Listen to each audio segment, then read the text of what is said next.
Hello everybody, it's me again. This is my second attempt at the video. I'm taking it because I kind of told myself I was going to do one a day. Not very happy with the lighting over here, but I am just going to play around with it again. I've got my buddy here. She's going to help me with the video. So thank you so much for paying attention and subscribing to the channel. It really means a lot to me. Throughout the next undeterminable period, I'm just going to talk about things. So today I'll talk about what it's like day to day living with the disease that I have. So my sleep cycle is all kind of confused because with liver disease, your sleep cycle gets kind of thrown off. So I don't sleep very much at night, but I'm also very awake during the day. But I'm just exhausted, and it's not the type of exhausted like tired exhausted, but like I can feel it in my muscles and my bones. And multiple times I've talked to my doctor and said that I can feel like I can feel my knuckles under my skin, if that makes sense. I don't really know how to say it otherwise. I'm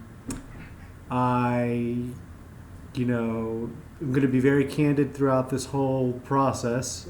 So I'll just, keep going.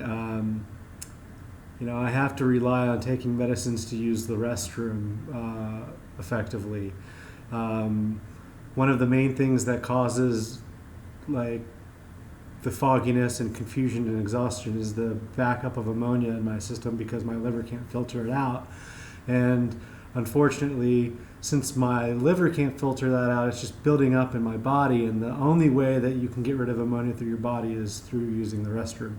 And I have issues using the restroom, so I have to rely on medication that if I do take it, when I do take it, I have to know where I am and be ready at any time, unfortunately.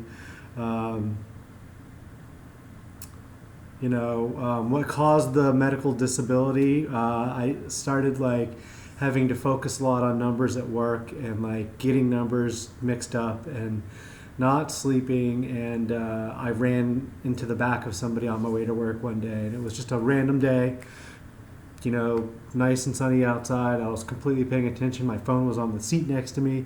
I was just driving, eyes on the road, and boom, hit this guy.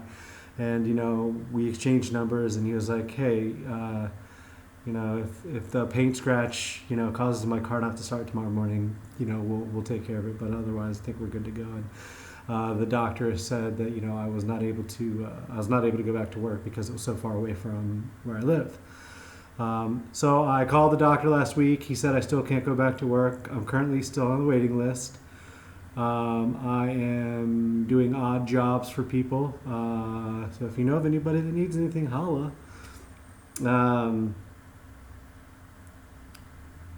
What else?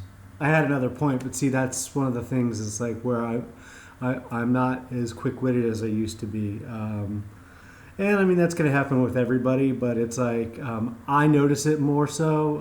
And I do think that part of me actually giving a crap this time is the fact that I'm a super hypochondriac when it comes to certain things. So I have to take a step back and say, is this really important? Do you have to call your doctor about this? Generally speaking, I try to call my doctor at least once a week just to let them know what's going on and how I'm feeling. And I think that they're okay with that. I'm seeing a doctor in Richmond. I live in Norfolk, so it's 2 hours away. And being that I can't drive that far, my father and my stepmother have to take me up to Richmond to get my blood drawn once a month, maybe once every couple of weeks, depending on how sick I am, which they base on what's called a MELD score. It's the Model End-Stage Liver Disease number.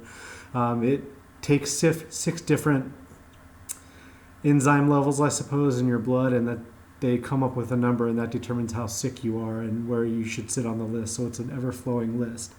I will be moving back into my parents' house because my stepfather or my stepmother and my father are going to be taking care of me post-transplant, and they can get me to Richmond at any time because I'll be living in Richmond for about a month to a month and a half afterwards in the hospital. Then I'll be transferred to a halfway house called the Doorways. It's like a house that's owned by the hospital right down the street from the hospital, where I go to the hospital 3 or 4 times a week to get blood drawn to see if my body's handling the surgery and the new organ. And then eventually, hopefully within about 2 months, I'll be released and ready to go home. At least that's the general time frame that they're giving me. So I'm going to be living at my dad's house for the time being, because if anything happens and the proverbial shit hits the fan, I have to get to Richmond as quick as possible. And with them being retired, one of them would be able to get me up there as quickly as possible.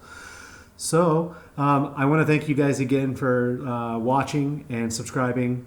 In the comments section, if you guys want to leave me something to talk about, if you have any specific questions, I'm going to test out this Facebook or this YouTube live thing here over the next couple days. But in the comments or on Facebook, if you guys have any questions, please feel free to reach out and ask anything. Somebody commented on my first video, is anything taboo? And there's nothing taboo.